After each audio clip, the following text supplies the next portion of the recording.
അതുകൊണ്ട് നിനവെയുടെ തിന്മ നിറഞ്ഞ ഘടനകൾക്കു നേരെ നീ ചെല്ലണം.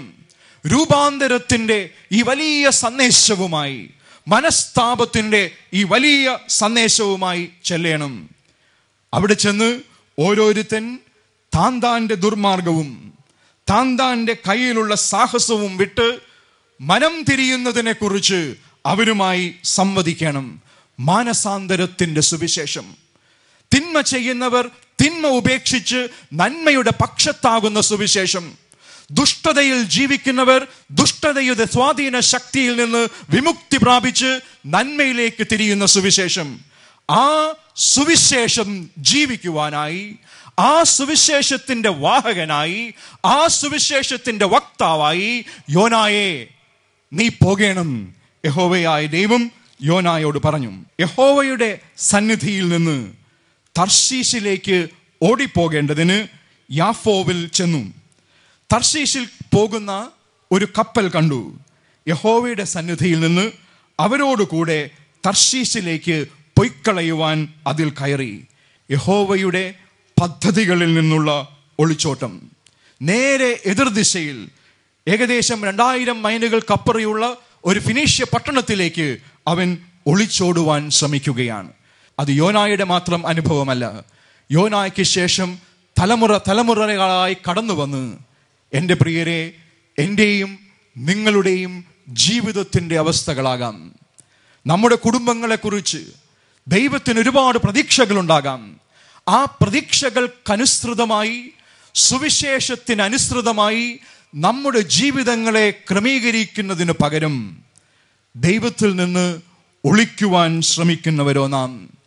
ഏദൻ തോട്ടത്തിൽ ആരംഭിച്ച അനുഭവമാണിത്. ദൈവത്തിൽ നിന്ന് ഒളിക്കുവാൻ ശ്രമിക്കുന്ന അനുഭവം. ഏദൻ തോട്ടത്തിലെ സൃഷ്ടിയുടെ മനോഹാരിത വിവരിക്കുന്നതായിട്ടുള്ള ജോൺ മിൽട്ടൺ പാരഡൈസ് ലോസ്റ്റ് എന്നതിൻ്റെ ശ്രദ്ധേയമായ പുസ്തകത്തിൽ പാൻഡമോണിയം എന്ന ഒരു സീൻ നമ്മുടെ മുമ്പാകെ അവതരിപ്പിക്കുകയാണ്.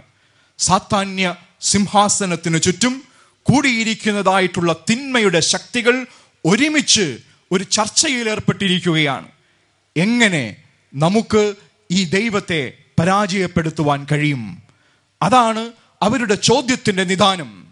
ഓരോരുത്തരായി എഴുന്നേറ്റ് നിന്ന് അഭിപ്രായം പറഞ്ഞു. നമുക്കൊരു യുദ്ധം ചെയ്താലോ? കൂടെയുള്ളവർ പറഞ്ഞു, ദൈവം അതിശക്തനാണ്. ഏതൊരു യുദ്ധത്തിന് നാം പുറപ്പെട്ടു ചെന്നാലും നിമിഷങ്ങൾക്കകം നാം പരാജയപ്പെടും.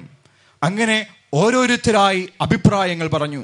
ഈ അഭിപ്രായങ്ങളൊക്കെ കേട്ടവർ പറഞ്ഞു, ഇതൊന്നും ജീവിക്കുന്നവനായ ദൈവം, ശക്തനായ ദൈവം, സ്നേഹസാന്ദ്രനായ ദൈവം, ആ ദൈവത്തിൻ്റെ അടുക്കൽ വിലപ്പോവില്ല.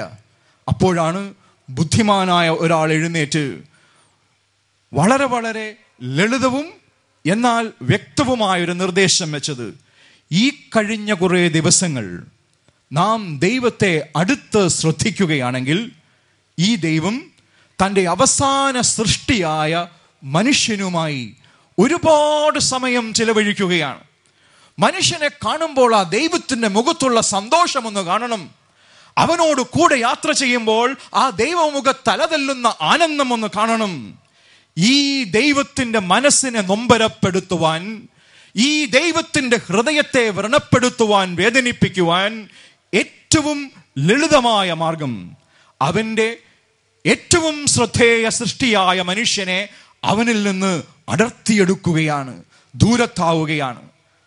സാത്താൻ ചാടി എഴുന്നേറ്റു. സന്തോഷം, ബാക്കി ഞാൻ ചെയ്തു കൊള്ളാം. ആ ഊടാടി സഞ്ചരിക്കുന്ന പഴയ പാമ്പായി അവൻ ഇറങ്ങി വരുന്ന 33 അധ്യായം ആരംഭിക്കുകയാണ്. ഒന്നു ചെയ്താൽ മതി. ഇപ്പോൾ ദൈവത്തെ കാണുമ്പോൾ ഓടി അണയുന്ന മനുഷ്യൻ ദൈവത്തെ കണ്ടാൽ ഒളിച്ചിരിക്കണം. മനുഷ്യ നീ എവിടെ എന്ന് ദൈവം അന്വേഷിച്ചു ചെല്ലുമ്പോഴും ഇറങ്ങി വരാതെ ഭയപ്പെട്ട് ഒളിച്ചിരിക്കണം. ആ ഒളിച്ചിരിക്കൽ, ദൈവസന്നിധിയിൽ നിന്ന് ഒളിഞ്ഞു പോകൽ, പാപത്തിന്റെ പരിണിത ഫലമായ ഈ ഒളിഞ്ഞു പോകൽ തലമുറയായി തുടർന്നു. ഇവിടെ ഇതാ വലിയ സ്വപ്നങ്ങളോടെ, വലിയ പ്രതീക്ഷയോടെ ദൈവം യോനായെ അയക്കുമ്പോഴും യോന ഒളിക്കുകയാണ്, ഓടി ഒളിക്കുകയാണ് ദൈവ വഴിയിൽ നിന്ന്. പ്രിയരെ, ആദാമും ഹവ്വായും മരങ്ങൾക്ക് പിന്നിനാൾ ഒളിച്ചതെങ്കിൽ നാം ഇന്ന് ഒരുപക്ഷെ ഒളിക്കുന്നത് ആചാരാനുഷ്ഠാനങ്ങൾക്ക് പിന്നിലാകാം. പുറമേ മതത്തിന്റെ ചട്ടക്കൂടിൽ നിന്നുള്ള എല്ലാ ആചാരാനുഷ്ഠാനങ്ങളും നമ്മൾ ചെയ്യുന്നുണ്ട്. ആരാധനകൾക്കോ പ്രാർത്ഥനകൾക്കോ ലോകത്തിന്റെ ദൃഷ്ടിയിൽ ഒരു മുടക്കവും നമ്മൾ വരുത്തുന്നില്ല. പക്ഷേ നാം ദൈവത്തിൽ നിന്ന് വളരെ അകലെയാണെന്ന്, ദൈവ പ്രതീക്ഷകളിൽ നിന്ന്, ദൈവ സ്വപ്നങ്ങളിൽ നിന്ന് വളരെ അകലെയാണെന്ന് മറ്റാരെക്കാളും നമുക്കറിയാം. കാപഢ്യത്തിന്റെ, കപടഭക്തിയുടെ ഒരു മൂടുപടം അണിഞ്ഞ് നാം ദൈവത്തിൽ നിന്ന് ഒളിക്കാറുണ്ട്.